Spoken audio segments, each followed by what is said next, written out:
I pledge allegiance to the flag of the United States of America and to the republic for which it stands, one nation under God, indivisible, with liberty and justice for all. You may be seated.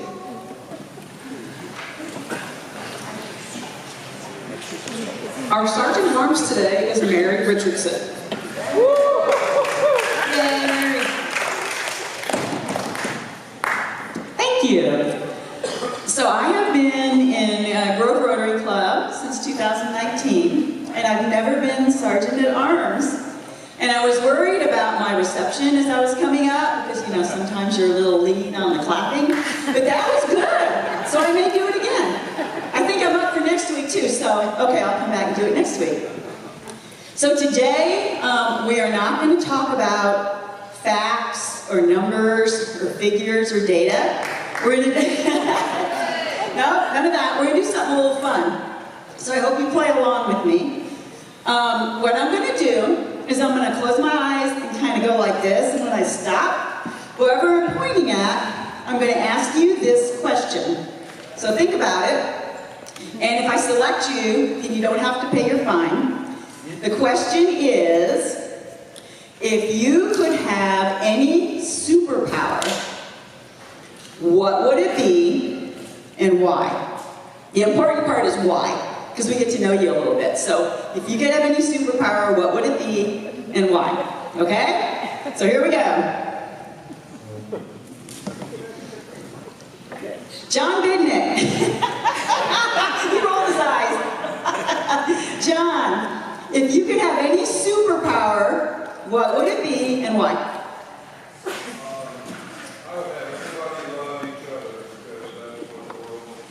I love that. Everybody would love each other. Thank you. That's it. Yeah, I love that. Okay, here we go. Gideon. He just took a bite. Maybe you're not eating while I'm doing this. Do we come back to you? Okay, Gideon. Don't repeat it either. Sorry, that's an added rule I just thought of. What about telekinesis? So Oh. You don't push anything anymore. Okay, telekinesis, so you don't have to push anything anymore. I love that. Okay, I would not have thought of that one. Good one. Okay. Charlie Wallace. And he's eating too. I would have the ability to see the future. We don't have to ask why on that one, do we? Microsoft, Apple. Okay. Okay, one more. And I'll go over here somewhere. Oh my gosh, Russell. I'm not picking anybody in particular, I promise. Russell. Or Michelle. Michelle. Okay, she'll do it. I would say mind reading so that I don't have to figure out what my husband's thinking. Mind reading, so you don't have to figure out what your husband's thinking. I love that. I want that one. Thank you for playing along. If I selected you, you don't have to pay the fine. But everyone else, please put money in the bucket. If you're a guest today, all guests are exempt. Thank you so much. I'll see you next week. Thank you, Mary. Rotarian of the day is Bud Jeffress. And let's give Bud a big round of applause, please. Our caterer today is Mazio's Monty. Thank you so much, Monty. Great job as always.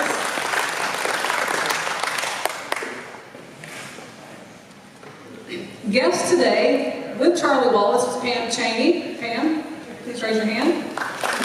Future Rotarian Pam Cheney. Emily Case is also with Charlie Wallace. Thank you, Emily, for coming today.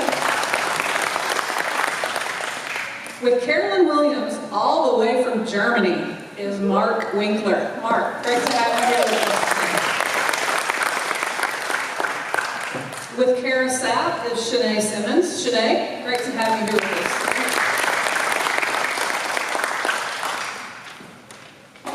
And now we have new member introductions with Diane Hampton and Donna Clark. If you would please come to the stage.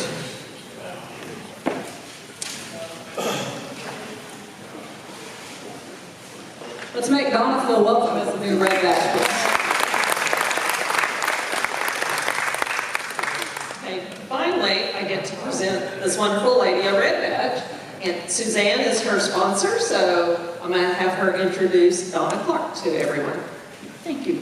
Donna made it real easy for me. She came to me and said, hey, I want to join Rotary. I got lucky on this one. But I've known Donna. She's one of the first people that I met when we came here almost 20 years ago. And she is, I knew right away she was great for this community. And so she's been in the school system as a principal. She's a realtor now. So she's keeping her feet in the community. And I think she's going to be a great asset to Rotary. I was told I needed to say something, so. No, I knew from being in the schools and how much all of y'all supported us at the school and helping our babies read. I knew when I retired from education that I was definitely going to want to join Rotary so that I could also help give back to the community because y'all really do an excellent job of doing that. So, I'm excited. As many of you know, her husband is a Rotarian, Tom Clark, so glad to have both of them in Rotary now. So at this time, I'll present Donna her red badge. So welcome, Donna. Donna. You and Diane. Suzanne.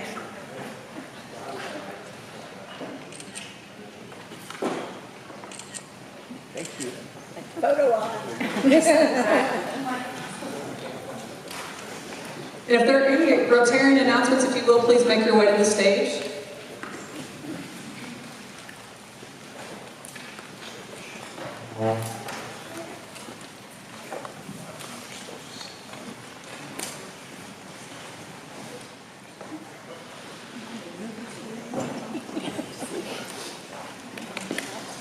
Well, being August, it's football time again, and time for fantasy football in Rotary. And I wanted to let you know that all of you, your spouses, your children are invited to play with us. Just be sure and let John Sawyer or myself know. Looks like a great season. A tremendous party is being planned for September the 2nd at the McHenry House. And I hope to see as many of you as possible there.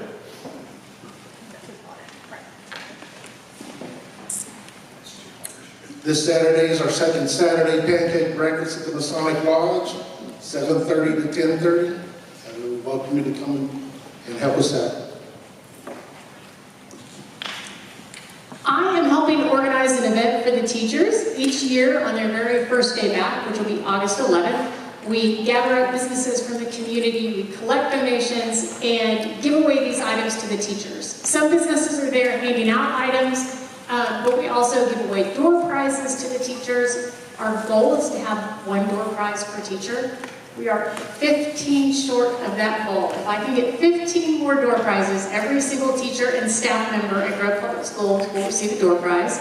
So first of all, if you just would love to be involved and donate cash, I would be happy to take that, put your name on it. Kaylin just gave me $100. Thank you, Kaylin. But even if it's a smaller amount, we would welcome that and give that away. And then also, if you're interested, tomorrow we're going to meet at Apex at 10 a.m. We'll be putting together the door prizes and the envelopes. There's a lot of businesses who also give the teachers gift certificates. So we could also use the help for that. So feel free to reach out to me if you have any questions. We'd love to help. We have a Valley Art and Imagination Library committee meeting following today's club meeting. So if you were not on the committee last year and would like to join us, we'd love to have you. If you were on the committee last year, we expect you to be there again today. So right in the parlor after the club meeting. Greetings, Earthlings. If you read last year, thank you for your time. If you want to be part of the lower elementary reading program, please come see me. And Connie, you did a lovely job last week. Thank you. Well, if you did everything that was just announced, you're going to be very busy. But I want to invite you to dinner at the Boom, at the Drift, tomorrow night. It's a Thursday. and every Thursday this month, because 10% of whatever you spend at the Boom during the trivia hour will be donated back to Grove Citizens Police Academy Alumni Association. So we appreciate you come out, have some fun, join the trivia team, or come just watch, whatever you want to do. Thank you. And lastly, I just wanted to thank everyone for last Thursday at Speedy's Chop House. That was the best turnout that I have been able to enjoy with my fellow Rotarians. Great turnout. Thank you so much to the event committee for organizing that. And I understand that they've got some other stuff getting ready for the fall project. So thank you guys very much. Now, what we've all been waiting for besides Pat Dodson and Coach Keenum is Jill McCorkle is going to be presenting the foundation budget. Yay! All right. Okay, so I don't know if it's quite as exciting as what Serena said, but we're going to try to make it exciting. So we are going to officially open a Grove Rotary Foundation meeting. So for those of you who don't know, we have the Grove Rotary Club and then the Grove Rotary Foundation. And so everyone that is a club member is also a member of the foundation. So if I can get a motion to open a Grove Rotary Foundation meeting. All right, and then a second. Okay, perfect. So you should have gotten a copy of the budget emailed to you. And then last week and then today, obviously, the budget is on the table. I'm going to hit just a couple of highlights and then we'll open it up for discussion and then vote on it. And then we'll close the meeting and get back to our regular Rotary meeting. Before we begin, I'd like to thank Kathy Donaldson. She has put so much work and effort into this budget as well as the club budget. So, and just all of our finances in general. So thank you very much.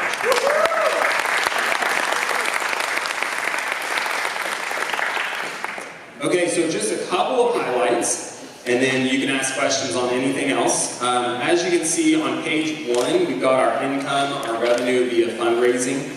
We are estimating a gross of $230,000 for Lobster Fest and a net of $180,000. And then if you go down to that next blue line, we are estimating or budgeting $185,800 in total fundraising for this coming year.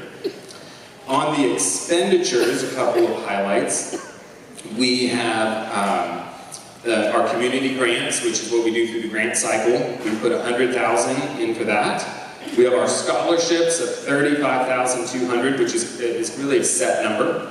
And then on the back page, at the top, you have all of the Rotary programs. Again, those are kind of set. Those are things that we've voted as a club or as a foundation to do, the four-way speech contest, the scout troops, dictionaries. So all of that is really set year to year. And then we also have another big item is other projects, and we have $50,000 in there. So the last couple of years, there's either been special program or special needs that we've funded. We were going to do some with the parks last year. We ended up doing the Milo shooting range for the police station. I think the year before that, we helped Dexan with some needs. So that's really just a category that if there's a big need in the community, we've already budgeted for it. Doesn't mean we'll spend all of that, but it's there if there's a big need in that. The process for that would be it would go before the foundation board, and then it would also come before the club in one of these types of meetings. So before any large amount is spent, the entire club would get to vote on it. Is there any questions on any of the budget? Any discussion? Yes, Ward? Yes, I just wanted to make sure I understand the Light Up Road project. Yes. And those beautiful downtown business lights. And I'm sure it will, give us some more community spirit. And I did have a question though. So last year we budgeted, Rotary budgeted $30,000 for that project. And with the caveat that they go out and seek donations. And they were successful at seeking donations at $113,000. So Rotary spent $23,462 towards that project, even though it's budgeted for $30,000. And so the way I interpret this chart is, hey, we didn't spend our whole $30,000, that we had budgeted for that project, we're about $7,000 less than.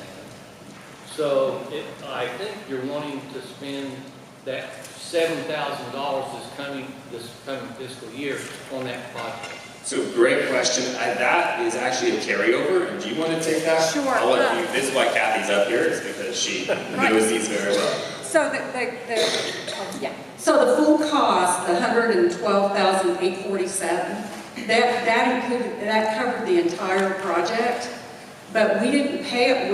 We held back $6,500 of that because they're going to do the community center that's been under construction for the last several months. So that's going to also get lighting on it, and so we withheld payment until that project was completely completed.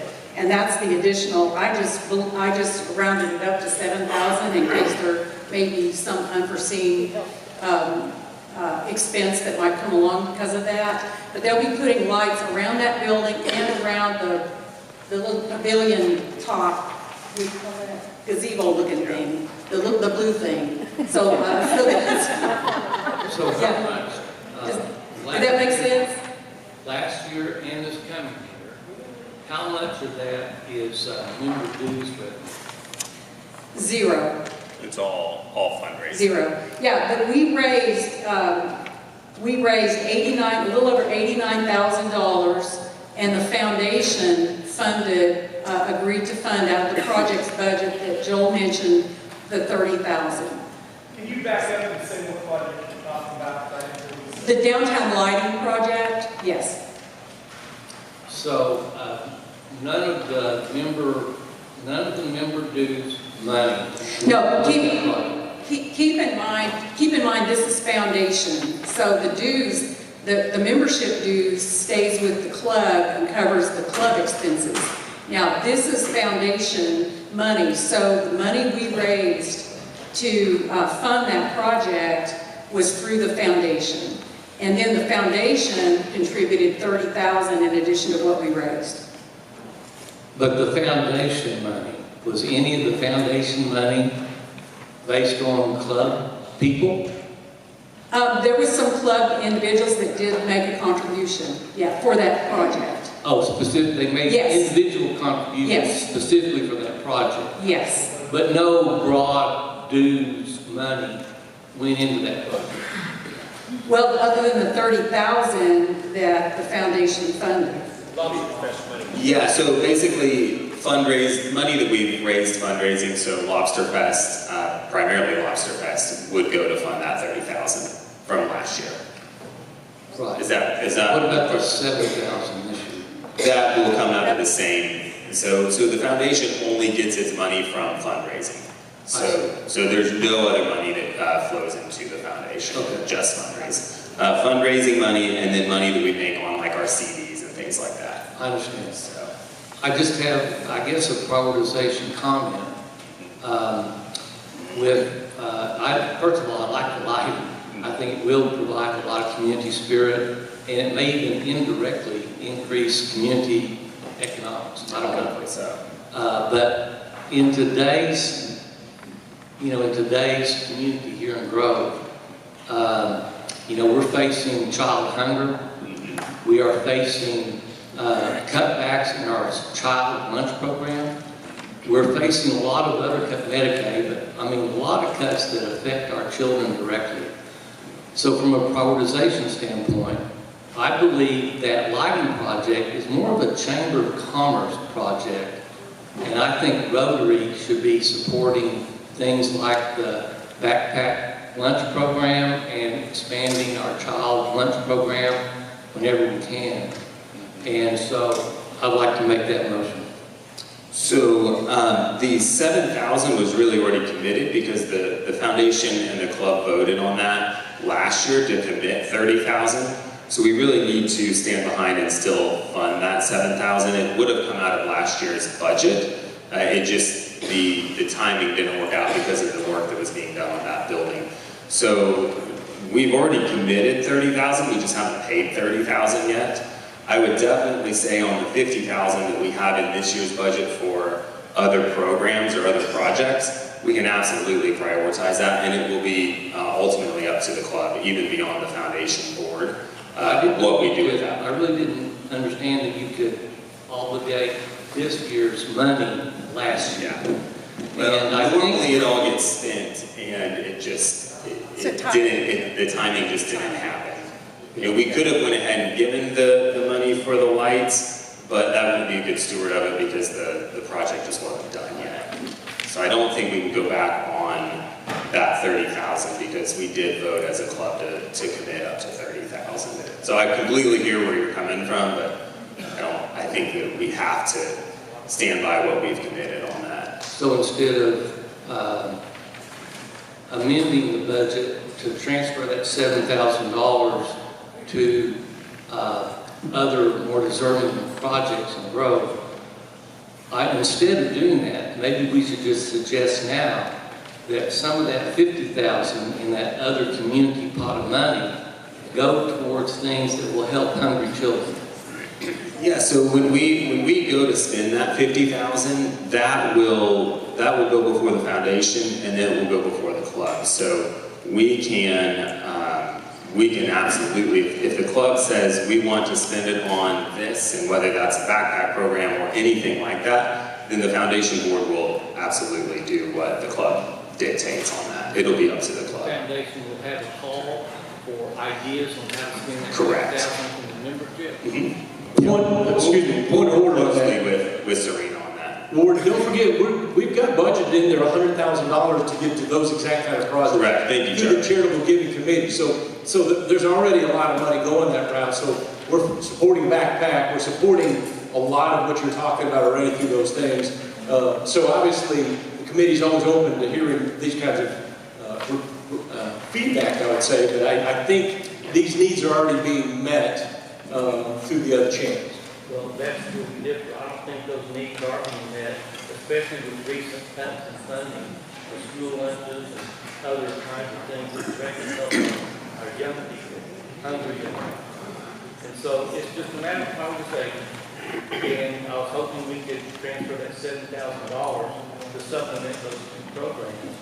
But since you already made a commitment in the previous year for this year's funding, we'll probably have to uphold that. And I just hope that we can look at any kind of project that will help our children here and grow in that $50,000 that's budgeted for that. And I don't think the needs are being met, Charlie. And I think, well, again, this is more of a Chamber of Commerce style project. The lighting up businesses. I didn't mean to imply that I'm not actually on the foundation board. I was just going from past experiences since he wasn't talking about that. But I would say, Lord, your best bet on that is to make sure you put in an application during the grant process because we have a lot of funding for that. So just make sure you fill out an application during our charitable giving committee, which is going to be coming up in a month or two. So. Yeah, thank you for that clarification, Charlie. Okay, back in the back. Yes, sir. Ward made a motion. I'm going to second his motion. I hate to say it, but I agree with Ward. We heard a couple weeks ago from our representative that the district is going to have to provide lunches for all these kids, and our administrator said he doesn't know where the money's going to come from.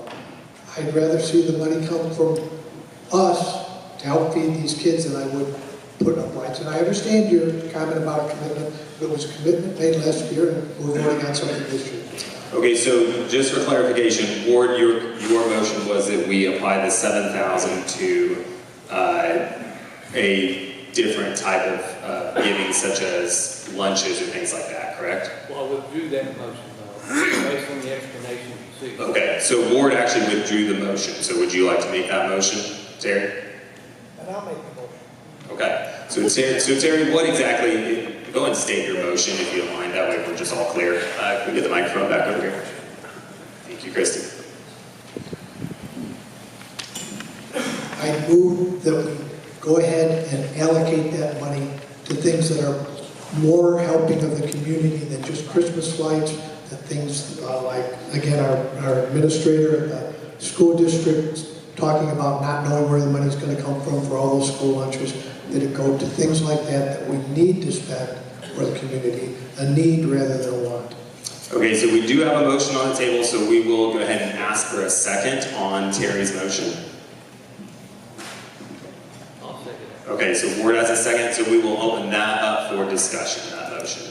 So I just wanted to comment on this, serving on the foundation board myself. I've also been chair of the charitable contributions, and you all know what a heart I have for the school, and I really respect where you're both coming from. For me personally, I feel like this is not the place for us to make the decision on that $50,000. I feel like our club was all on board with doing the sliding project. We voted as a club to do that, so like the $7,000 is a non-issue.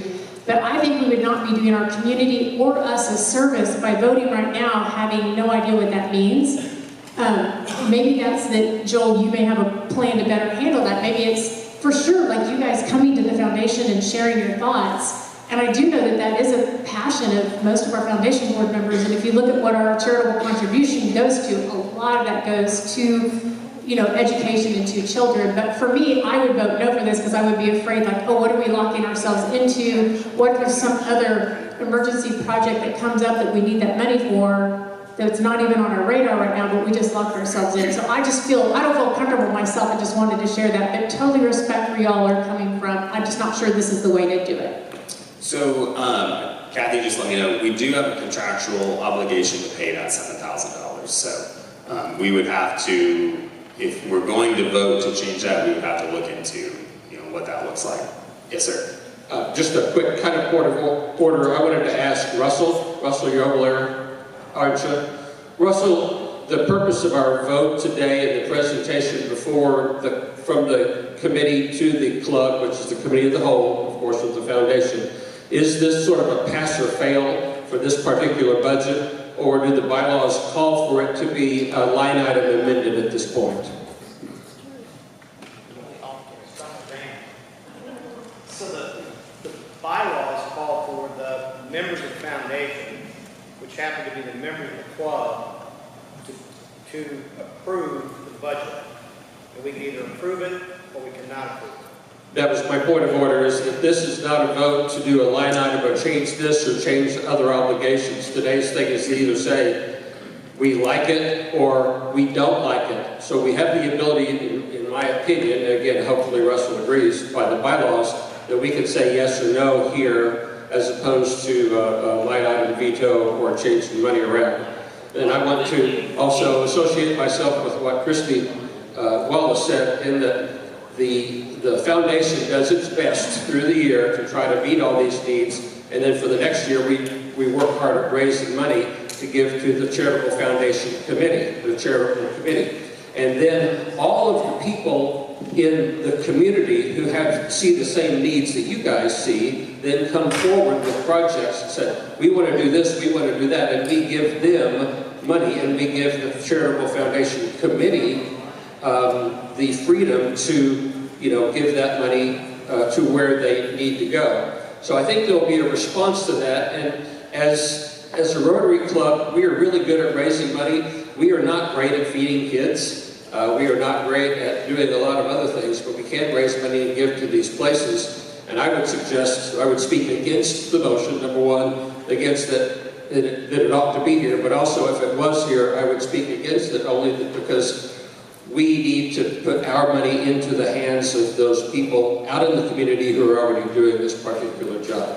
So with my point of order, hopefully that works, but if not, I would recommend that we vote no on this, but then take the same feedback back to the foundation. I appreciate that. So why don't we do this? Given the time, I'll let you say something here in just a second. Given the time, I don't want to take too much time from Pat. Why don't we get a little more detail on the lighting project? We can provide that next week if the schedule. I'll get with Serena if the schedule permits, and then we can provide that feedback and then vote on the budget. And if we have committed to it, then honestly, is it fair to all concerned that we will need to stand by what we've committed to, but we'll get a little more detail on this, and then we can vote on this budget next week. Was there any other quick question? Yes, Ward? Just a quick point of order. I think anytime any group offers a budget to be approved, amendments from the floor should be considered. But that's just, but once again, I go back to my I understand you made a commitment for the $7,000 contractually. Yeah. I'm not against that, okay? Let's just reconvene. I think we need to find out this point of order, though. Anytime a budget is brought before for a vote, is it possible to amend it from the floor? I need to check. Honestly, I don't know. I really think that should be checked. Yeah. So we will go ahead yes, sir?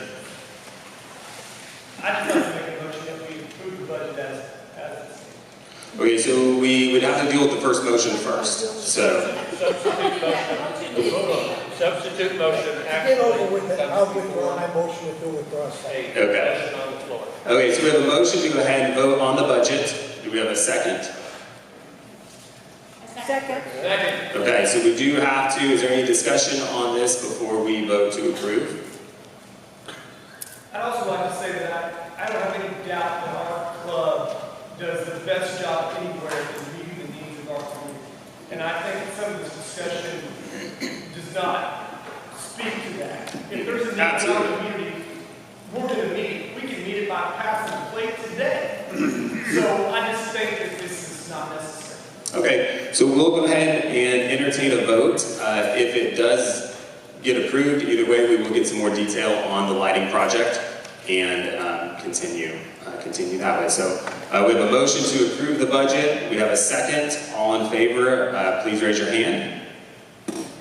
Okay, any opposed by the same sign? Okay, motion carries. We will close this meeting and we will get back to our regular meeting. So I need a motion to end the foundation meeting. Motion and a second right here. Okay, thank you all very much. Oh yeah, sorry. Thank you to our in-house attorney. All in favor of closing the meeting, please raise your hand. All right, any opposed? Thank you.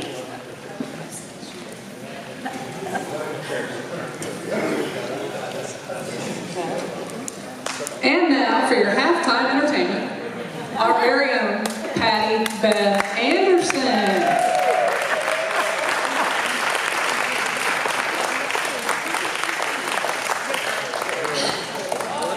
Well, we are going to start out by me saying thank you to all of you for all your prayers and good wishes for this year.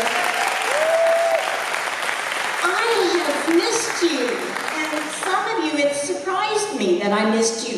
Okay, well, we are going to sing the fight song, and we're going to start out by, if you're a Grove graduate, stand up and say what year you graduated. 79.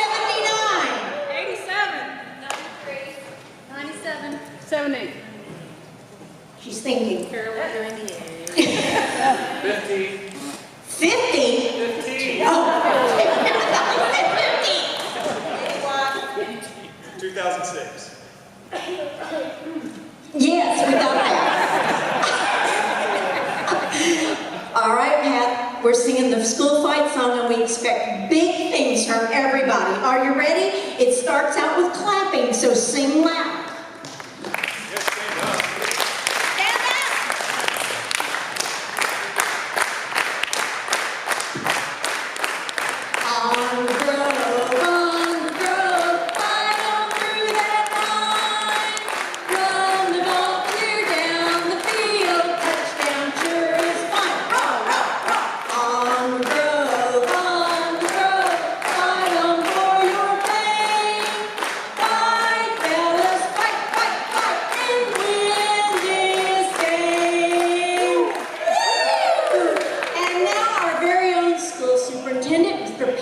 Dodson. Thank you very much. It's almost time to go. Is this one on?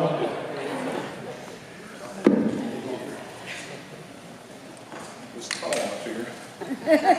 And this is too short. So I anticipated that screen not being on, so I'm going to have to use this to move that and use my other hand to move my iPad so I can stay on pace with it, so I can see. Maybe. Take this around. Oh, all right, we're going to talk.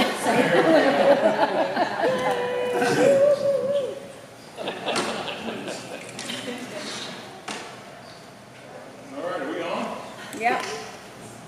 I'm going to have to get through this quick because I have our head football coach over there. I want to give him some time to talk. So I'm going to get right to it quick. Some of the topics of interest that we're going to be dealing with this year. Bell-to-bell cell phones, virtual days are being limited to 2 per year. Free meals for all students, release time for religious instruction, immigration, and I have Oklahoma State Department of Education, some things that are going on there. So, bell-to-bell, no cell. Well, we anticipated this bill was coming, so last year we actually created a policy and we eliminated cell phones in our school district. We allow our mid-school and high school to have them on the person, but they can't have them out. They can't have them in the hallways, they can't use them at lunch. But as a former coach, it's always a great thing to have those cars and parents waiting when the bus comes in at night instead of having to sit and wait for them all the calls. So that's why we allow those secondary kids to have their phones. There are consequences if they get the phones out and use them at school. And I was all prepared. I had my talking points ready for when the parents called. The ones I got were, thank you for doing this, because I wasn't able to do it. We basically took the burden off of them and we took care of it. And of course, our legislatures followed suit. But here are some of the reasons. These are some of the research. Academic distractions, you can only imagine. Sleep disruptions, because their eyes are on the lights all the time at night. Impaired social skills. When we eliminated it last year, the first couple of weeks, we had more fights at the high school than we had in years because they had to look at each other and talk to each other. Decreased physical activity. Well, if you're sitting around and you're doing this and you're on your phone all the time, well, we have a nation of obese kids. We need to get them out and be more physical and interact with each other. Negative impact on mental health. I was a middle school principal, and when the smartphones first came out many years ago, we started seeing the number of suicidal ideations, cutting, razor cuts on the legs and doing things. Because social media posts, for the most part, are quantifiable, meaning you're seeing the likes and the things that you put out there, and if you don't measure up, these are things that impact your self-esteem, and the haves and the have-nots get exposed. And sometimes we had kids that carried cell phones that didn't even work just because they wanted it as a status symbol to have them. So our main objective last year was to do our part to unplug the kids from the time that we were in charge of them. And meaning we unplugged them from the social media, the posts, the bullying, the things are just, they're awful, the things that they say to each other when they're not at arm's length, if you know what I mean. So, and that's some of the problems that we've had to deal with. So last year, I was surprised that it went so smoothly. Now it's law. We have 1 year that we have to do this, and then the following year they said that we can do what we want after that. But we're already in. We already know the impact that that's having, and we're just trying to do our part to help unplug the kids. Imagine studies show that multitasking with phones significantly distracts students, limiting ability to engage academically. Well, we're asking our teachers to dig deeper and increase the rigor of our instruction. You can't increase the rigor of your instruction when your kids only have the capability of learning surface level things like you can answer with Google. If you can answer your questions with Google, then our teachers, the rigor is not deep enough. I'd rather you go, instead of an inch wide and an inch deep and a mile wide of surface, I'd rather you be more specific about the things that we're learning, the more essential things, and dig deeper where they can analyze, compare, contrast, and create critical thinking for our kids. These devices impede our kids from doing that because it's all instant and they get an answer and they're on with it. They've been trained up over the years. Some of these kids have never been without a cell phone in their life. So this isn't a cure-all because we only have them for a certain amount of the day, but we're hopeful that parents can start putting some limits and some restrictions on the use for their kids, let alone what else is out there on the phones too. Because there's lots of predators out there too. Trying to go fast, Coach. All right, virtual days. So virtual days came about for us post-COVID. For me, it was a great tool because when we have bad weather days, most of them happen in the spring, winter or spring, and we want to have our kids in front of some kind of instruction, meaning we believe in person is best, but when we have inclement weather in this part of the country, this part of the state, we usually don't just miss one day. When we have snow and ice, I can't run the buses because the sun doesn't even hit the roads for some of the places down in Xena, and it doesn't melt. So I can't put the buses out, so we can't get our kids to school. So this option afforded me, when I knew we were going to about 3 or 4 days, 6 through 12, they have Chromebooks, and they go through Google Classroom. All their assignments are online. They can go through and take care of it. And then the younger ones, they would give them packets when we would anticipate the weather. Well, my pattern's been 2 days of virtual, and then the next 2 days, let kids be kids and play in the snow. To try and minimize the days that they're away from instruction, because the longer they're away, and then we come back, then we got to regress, the kids regress, and we got to start over. And this is the time in the spring when we're preparing for state tests.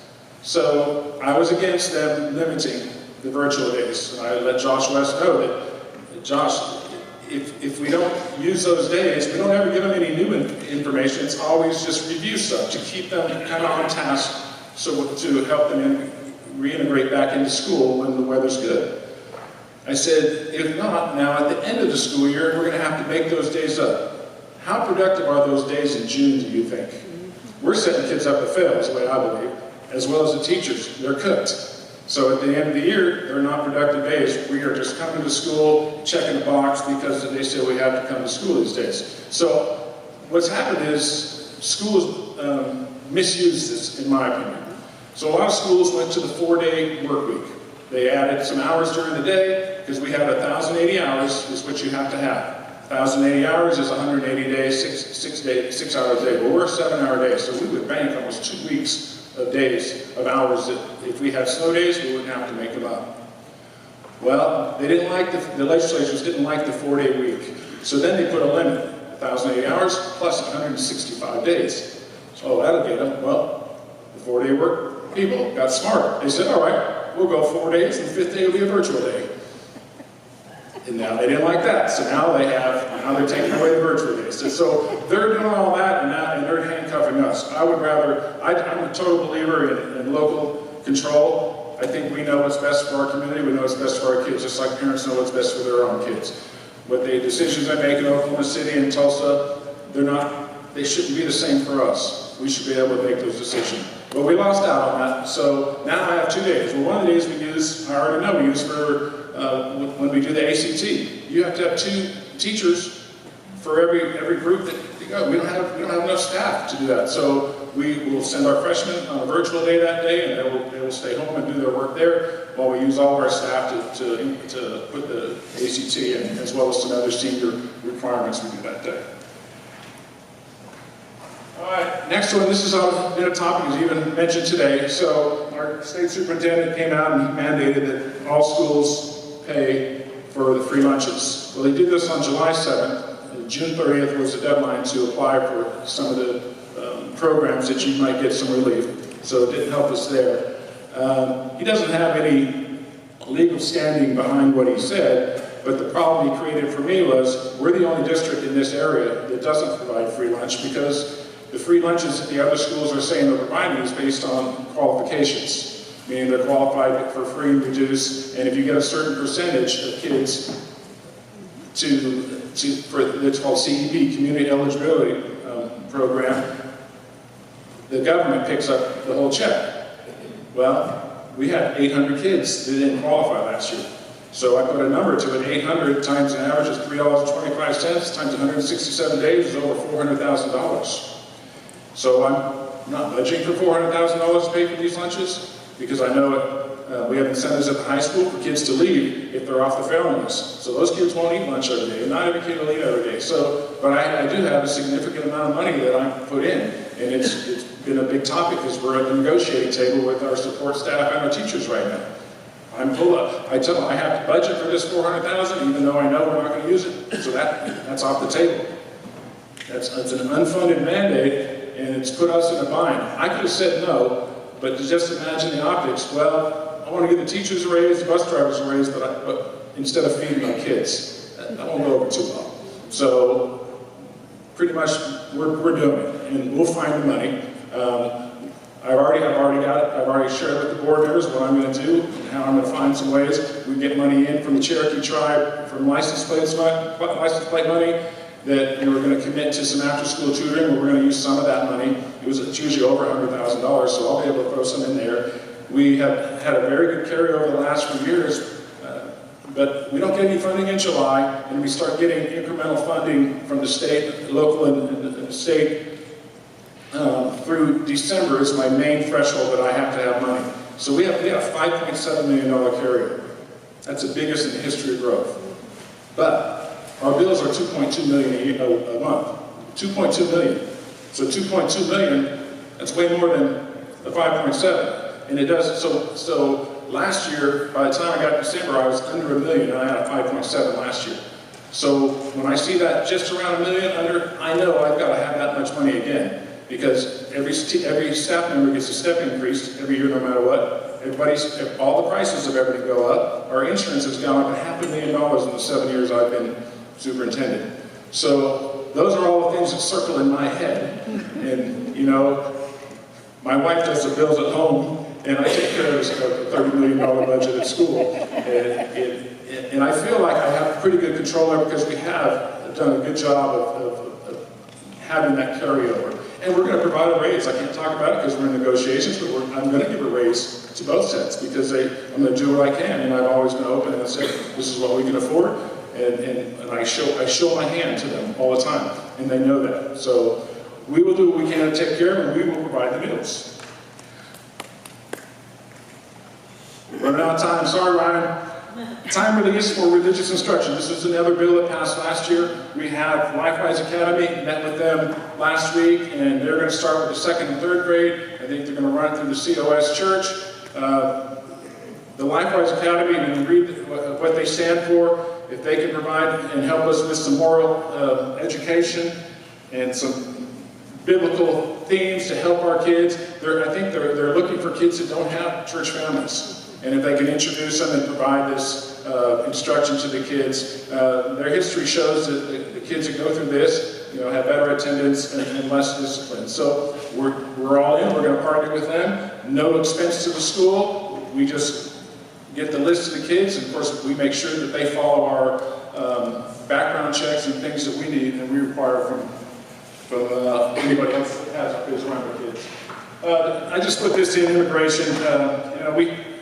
We don't have a whole lot of Hispanic kids in our school, but last year, with all the negative rhetoric on TV about ICE gathering up kids, we have some kids, and I have parents crying and calling me, telling their kids are coming home saying they didn't know if their mom or dad were going to be home because ICE is going to gather them up, and these kids are taunting them about this. So I sent a message to our principal. I said, I want to make sure that you guys send a real strong message to anybody who's making these comments to kids and making them feel bad based on their ethnicity. And it doesn't matter. It doesn't matter just because this situation, whether it's their color of their skin, how they believe, we're going to hammer down on those kids. And it's difficult. I was driving a bus last year and kids were making derogatory comments about Mexicans. And I stopped the bus and I got up and got on a kid. He goes, "Are there any Mexicans on the bus?" I said, "I don't care." I said, "That's offensive to me and I'm not going to tolerate it."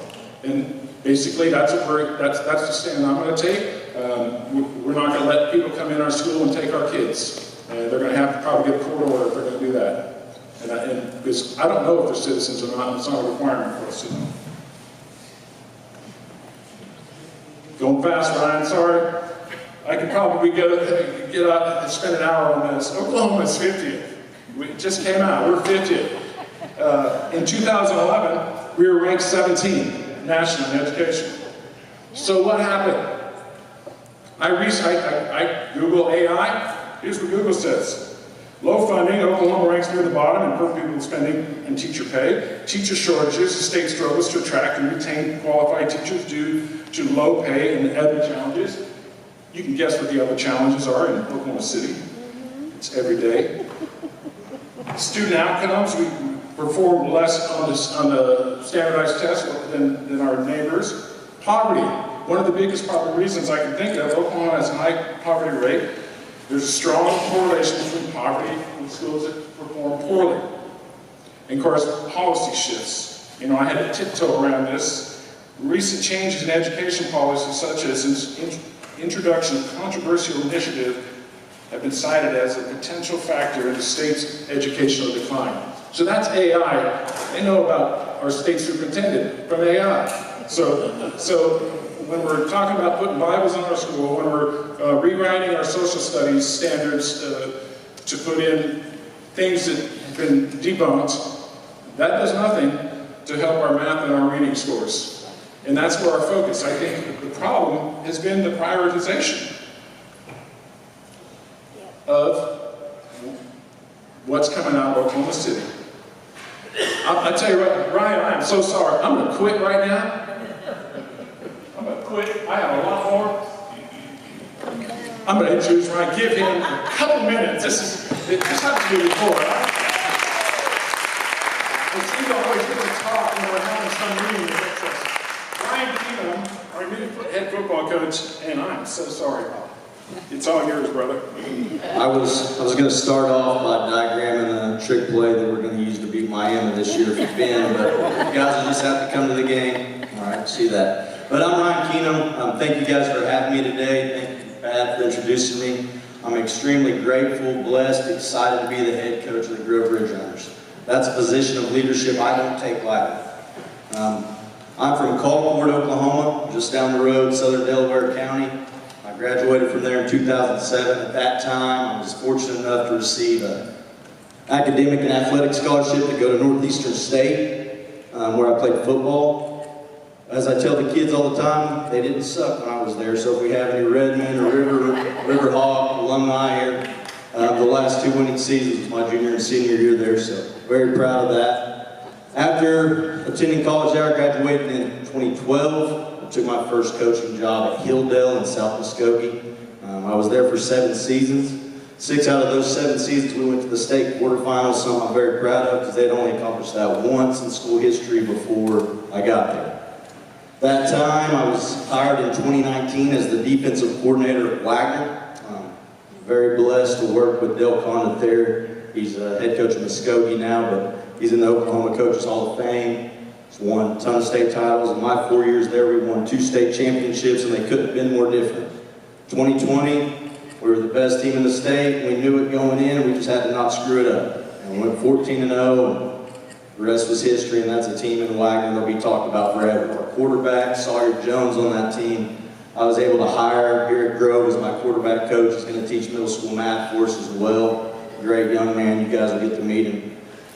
Then 2022, my last year there. We started off the season 3-3, and we're not very good. We lost to Grove, actually. We lost to you guys up here that season. And throughout the course of the year, our team just kept chugging away and getting a little bit better and a little bit better, and just made it all the way to the state championship game. We got a rematch with Cushing, a team that beat us 42-0 8 weeks earlier. And you want to talk about an underdog. Somehow we found a way to win it on a walk-off field goal, and that team right there, I couldn't be more proud of those kids because we had a chance to meld it in along the way, and they just kept fighting, kept working every day, and got a lot better. After that season, I was fortunate enough to get the head coaching job at my alma mater, Colcord, where I was the last 2 seasons. My 2 seasons there, we were district champs my first year, and then made the state semifinals my second year. Very proud of those kids there. I just got to go to the state all-state game last week. Watched 2 of my seniors ever graduate from there. One of my younger cousin played in that, represent Colcord. So those 2 years will always be very special to me. If you've ever got to go back to your hometown and you've been away for a while, I mean, it's nothing like it. I was probably related to 90% of the kids I coached, somebody in their family tree somewhere along the way. So I got a lot of people giving me phone calls after games telling me what plays I should have ran. Then, now that I'm at Grove, there's something that I've been trying to teach our players, all right? And that's life's 10% what happens to you, it's 90% how you respond to it. Throughout life, you're going to face adversity in all many shapes, many forms. You're going to be criticized, sometimes rightfully so, sometimes unfairly. There's going to be hardships, you're going to have setbacks. But it's your response when those adverse times come along that shows your true character, and a lot of times that's going to determine whether you succeed or fail. It's not how often you get knocked down, it's where you get back up. So I truly believe coaching is my calling. It's my avenue to be able to affect and help young people grow, try to help them, put them on a path to success. I was the first person in my family to go to college and graduate, something I'm very proud of. We're not all going to start in the same place in life. We're not all going to start out with the same resources in life. But we all have an opportunity to work hard and make our own way, and that's something I try to instill in the young men that I get to be a part of every day. So thank you guys again for having me. If anybody has any questions now, I don't know if I'm out of time. I was going to give that to you, but thank you guys again.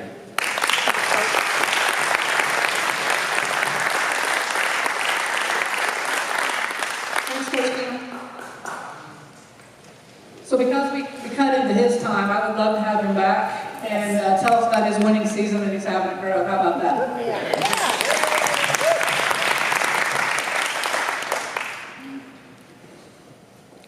So in closing, thank our guests today, Pam Cheney, Emily Case, Mark from Germany, and Shanae. Thank you guys so much for coming with us today. We do have reminders of the Dolly Parton Imagination Library meeting following this. And then next week's program is David Poindexter, Delaware County Commissioner, discussing the new fairground facility that's being built. And lastly, pick up everything. And then let's close with the four-way test. In all the things we think, say, or do, is it the truth? Is it fair and all concerned?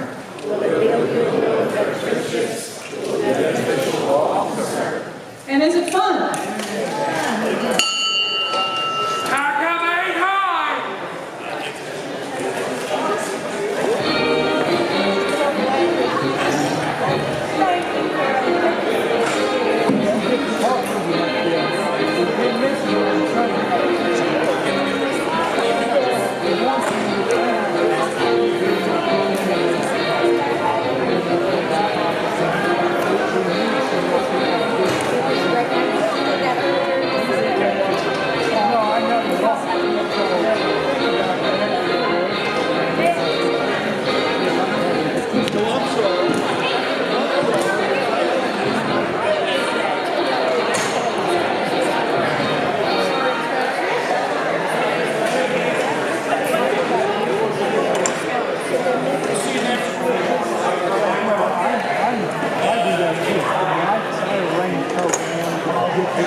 Some bogus thing going on? Has somebody actually been in touch with Pauline? Because it's obvious she's in Honolulu and she's making a donation to us, and then there's no donation that's out of it. I don't know. Nothing's showing up. So I'll talk to Pauline and see. But Deborah said, well, maybe Pauline can contact me. And I'm like, well, So I'm trying to figure out if the woman has already contacted us saying, you haven't withdrawn my donation.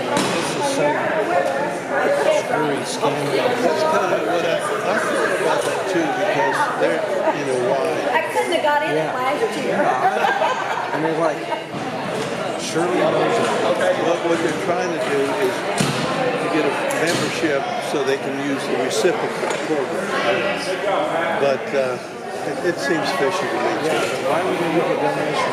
I mean, if you're in Hawaii and you want to go to the botanical garden, you're going to make a donation to the botanical garden than you're doing to anybody. So I'll talk to Pauline, but I'm kind of reluctant to have Pauline contact anybody. I don't know who these people are. And if she made a donation online and she completed the donation, then it should show up. Well, PayPal tells us that they got the money and gave it to them. And whatever their problem is their problem. Yeah, we got the money. So I'll look at it a little further, but so far it's like you shouldn't have to take that much time.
y'all didn't